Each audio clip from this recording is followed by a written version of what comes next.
Hola amigos, nos alegra de estar de nuevo con vosotros en una nueva edición de Tiempo de Esperanza.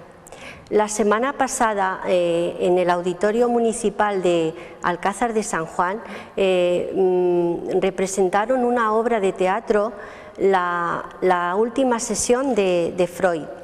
Freud contra C.S. Lewis, y con la misma hemos invitado hoy también a José Moreno Berrocal, porque él ha escrito la biografía de C.S. Lewis y por eso está hoy con nosotros para hablarnos también de todo esto, y le damos la bienvenida a José. Hola José.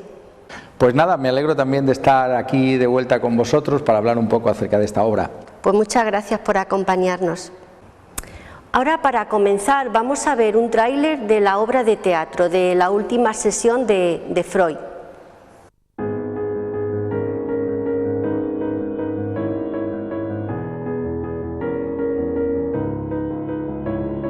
Espectacular. Debe ser. Se me ha hecho cortísima. Es un riesgo, pero yo animo a que la gente lo corra. Cualquier persona que tenga una serie de inquietudes intelectuales debería venir a verlo. Esta obra habla de cosas muy revelantes para este momento en que estamos, que todo va tan rápido, que estos dos hombres toman este tiempo y hablan de cosas tan grandes, de cómo es la vida y de quién somos y dónde vamos, que es realmente lo que hablan, es fabuloso. ¿Disfruta usted con ello? Cuando se ofenden. Disfruto provocando un debate. Habla del debate, que puede ser divertido, pero también puede ser tremendamente provocativo, de pensamientos interesantes. Poner la otra mejilla. Debe Polonia ponerle a Hitler la otra mejilla. Amar a su prójimo mientras los tanques alemanes arrasan sus hogares. Es una obra de escuchar. Siempre me ha parecido menos importante lo que la gente dice que lo que calla. Cada vez que van a hablar de algo muy serio, pasa algo que impide que lo hablan y lo recogen más tarde, que me parece interesante, me gusta esto. Venga conmigo. No puedo caminar tan lejos. Yo le ayudaré. Por favor, márchese deprisa. Me quedo. Apague las luces. La radio. La gente joven que ha visto la obra, cómo es ágil, cómo es potente, cómo se enfaden, como hay gritos, hay amor, hay enfermedad, hay muchas cosas, hay tensiones. La gente joven le gusta y deberían ver este tipo de teatro. Es porque el hombre nunca ha madurado lo suficiente para enfrentarse al hecho de que está solo en el universo. Y la religión hace del mundo su guardería. Se lo diré en una palabra: madure. Es muy bonito que él, con tantos años, 83, enfermo de cáncer, está buscando cosas. No se sabe exactamente qué está buscando, pero está buscando. Por eso quiere hablar con este hombre tan académico, tan vital. También creo que es usted espantosamente egoísta. Te impacta, te conmueve, te sobrecoge y te despierta. Entonces mire dentro de mi boca y comprobará que el infierno es grande. Es usted un romántico. Últimamente es mi cuerpo quien gobierna mi estado de ánimo. Es un mal hábito. Pues entonces cancélala, te necesito aquí. Auditorio lleno de dioses muertos, pero en realidad está usted aterrorizado. Usted no sabe nada. Bombarderos.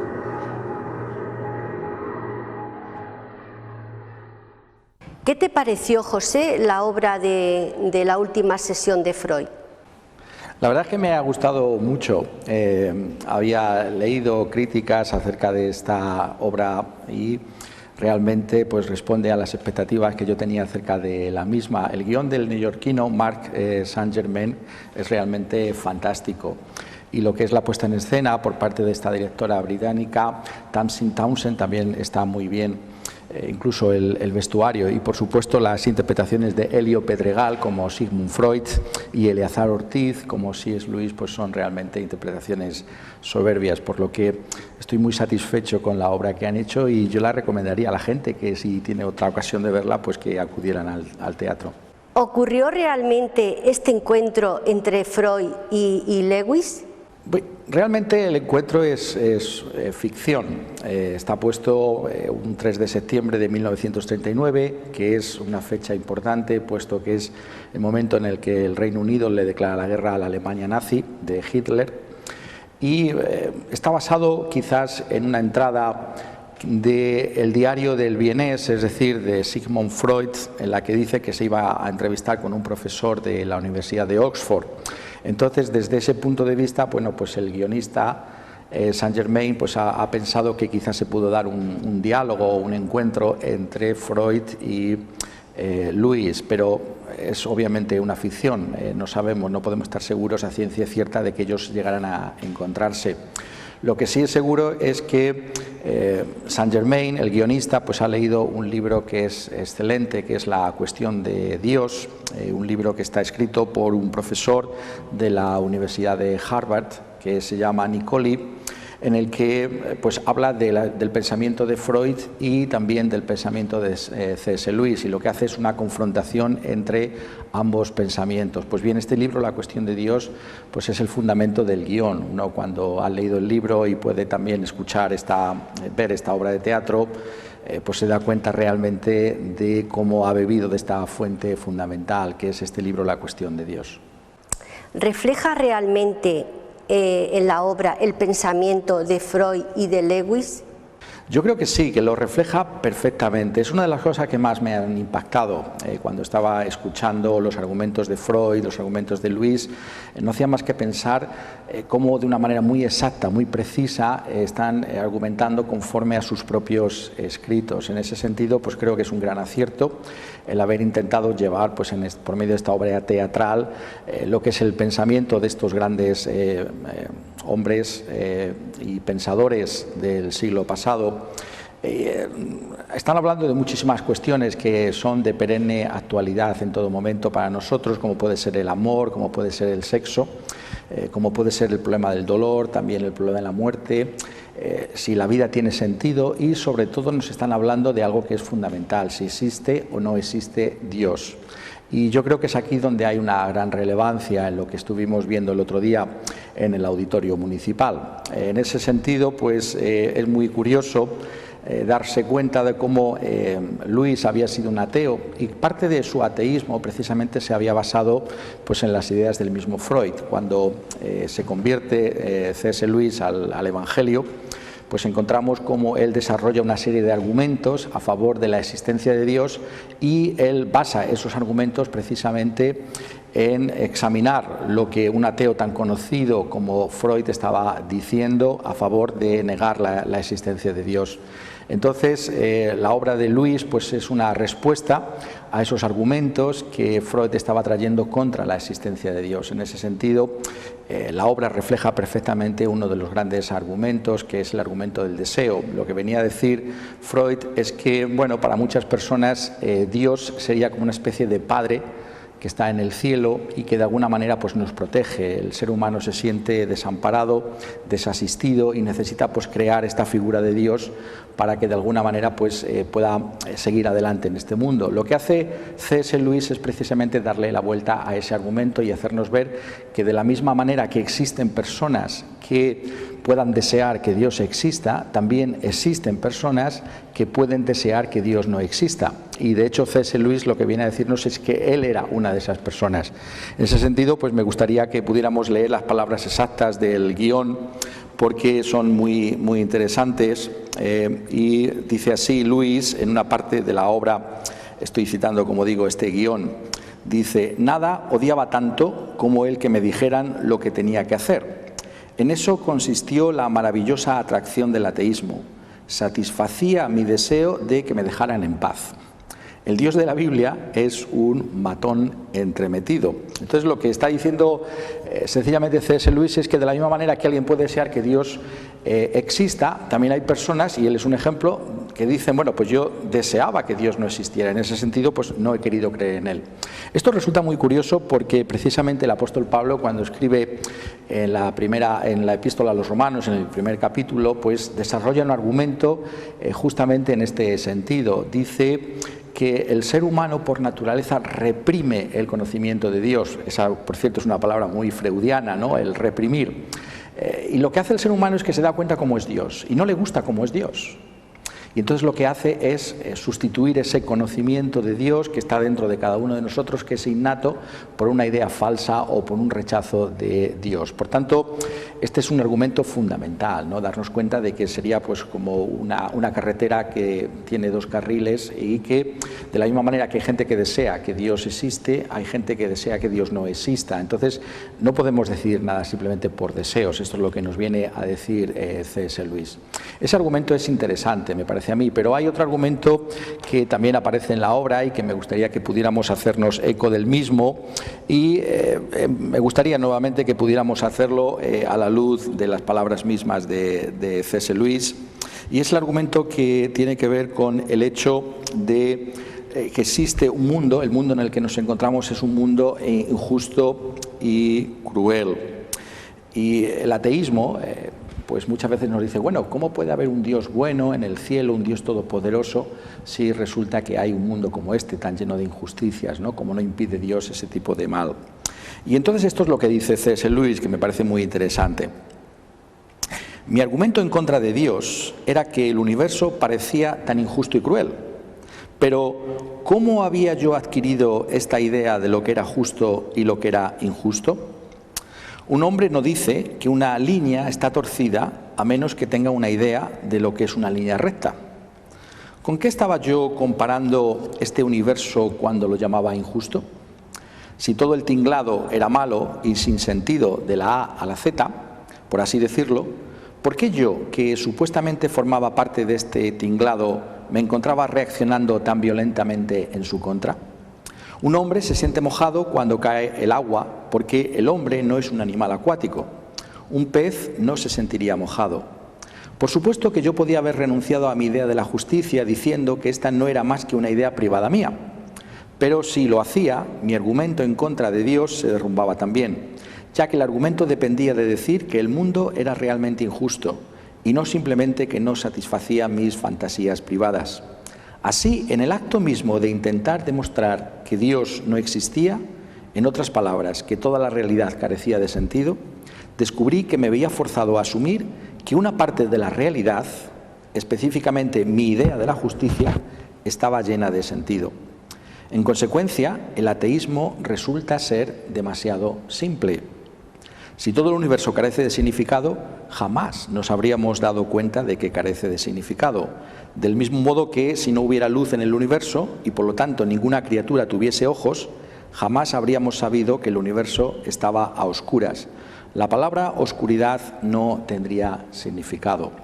Y este es un célebre argumento también de Lewis, y que lo podemos acompañar precisamente con el hecho de que él, una persona que finalmente llega a la conclusión acerca de la existencia de Dios por la lectura del Nuevo Testamento. ¿Cómo se puede explicar finalmente la conversión de un ateo tan brillante intelectualmente como Lewis y que tanto sorprende a Freud en la obra? Bien, finalmente la conversión de C.S. Lewis no puede ser explicada si no es porque él hace una lectura pormenorizada, muy atenta del Nuevo Testamento. Esto es muy interesante porque precisamente podíamos asumir que una persona como C.S. Lewis conocía lo que eran las Escrituras. Él al final había sido educado en un hogar cristiano, un hogar protestante en Irlanda del Norte, y de alguna manera podíamos pensar, bueno, pues que él conocía el mensaje bíblico, pero no es así. Realmente no conocía en profundidad a la persona de Jesús de Nazaret porque no conocía la misma Escritura. Entonces, en la conversión de Lewis juega un papel fundamental lo que es ese estudio del Nuevo Testamento. Es como si redescubriera la persona de Jesús por primera vez. Y en ese sentido, este psiquiatra que yo estaba citando antes, Nicoli, pues él tiene también unas frases muy interesantes acerca de cómo podemos explicar la conversión de Lewis, y esto es justamente lo que nos dice. El intelecto de Luis jugó un papel significativo en su conversión. Se daba cuenta de que su falta de conocimiento formaba la base de su incredulidad. Como explicaba en una carta escrita después de su transición, lo que me estaba reteniendo no ha sido tanto una dificultad para creer como una dificultad para conocer. Tú no puedes creer en una cosa mientras ignoras lo que es esa cosa. Solo después de leer el Nuevo Testamento adquirió el conocimiento y empezó a comprender lo que llegó a formar la base de su fe. Y entonces lo que sencillamente nos está diciendo Nicoli es justamente lo que también el apóstol Pablo nos enseña, que la fe viene por el oír y el oír por la palabra de Dios. Es cuando conocemos a la persona de Jesús de Nazaret por medio de los evangelios, por medio de las epístolas que nos explican lo que hizo Jesucristo en la cruz para salvarnos, que tenemos ese encuentro personal con Él. En ese sentido, pues si queremos de verdad conocer y entender cómo una persona como Luis pudo convertirse, pues lo que tenemos que hacer es ir al Nuevo Testamento y descubrir el atractivo tan enorme que tiene la persona de Jesús y cómo la persona de Jesús pues puede transformar a todo aquel que la conoce por medio de ese registro exacto y veraz de la misma que es el Nuevo Testamento. Quisiera animar a todas las personas que nos están escuchando, por si quieren comprar el libro que ha escrito José Moreno Berrocal, que es Los 50 años de la muerte de C.S. Lewis y el legado de las crónicas de Narnia.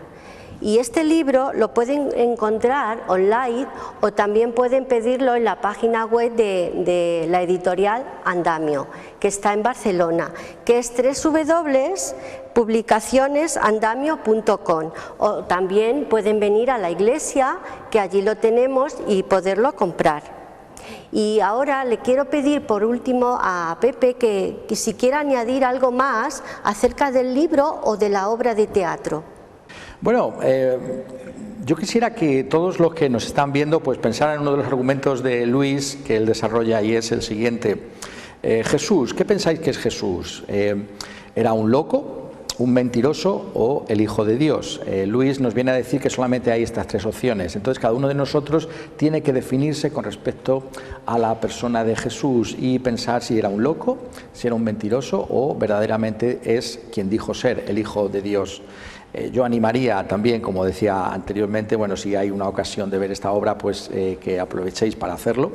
Y también, pues como siempre, animar a todos aquellos que nos están viendo pues a leer las obras de Luis. Yo he encontrado pues mucho beneficio a lo largo de los años en estos libros y creo que serían muy interesantes. Por ejemplo, El regreso del peregrino es un libro fascinante porque en él Luis nos cuenta lo que es su conversión desde un punto de vista intelectual. De hecho, ese libro es tan interesante porque en él menciona específicamente a Freud. En el guión de Marc Saint-Germain, lo vimos el otro día en la obra de teatro, pues la conversación empieza por ahí, ¿no? Haciendo referencia a Luis al hecho de que quizás Freud había leído sus críticas a su propia persona pues en este libro que había escrito, contando su propia conversión. Y entonces lo que viene a decirle Freud, bueno, yo no he leído este libro, pero sí ha habido gente que me ha hablado de este libro, y lo que le dice es que él conoce esa realidad de lo que es el pensamiento cristiano porque había leído alguna otra obra de Luis, como puede ser el prefacio al Paraíso Perdido, la gran obra de John Milton, el poeta puritano. Entonces, bueno, pues animar a todos aquellos que nos ven a que puedan manejar esta literatura, puedan leer y, sobre todo, como dice incluso la misma directora de la obra y que estábamos hace un momento pues viéndolo en ese tráiler, que tengamos tiempo para reflexionar acerca de Dios. Una cuestión tan fundamental como esta, pues merece la pena que nos paremos, ¿no?, en esta vida tan intensa que llevamos y que realmente lleguemos a una conclusión, que no nos quedemos simplemente en un punto muerto, sino que podamos tener ese tiempo, como vemos que tenía Freud. La obra pues es justamente, se representa más o menos unos 20 días antes de que muera, se suicida 20 días después más o menos de lo que puede tener lugar esta conversación, que tengamos ese tiempo para reflexionar como hizo Freud, que tenía esa curiosidad intelectual de conocer a alguien como Luis, y como el mismo Luis, que hagamos ese examen riguroso de ese testimonio que hay acerca de la existencia de Dios por medio de Jesucristo. Pues muchas gracias, José, por haber estado hoy con nosotros.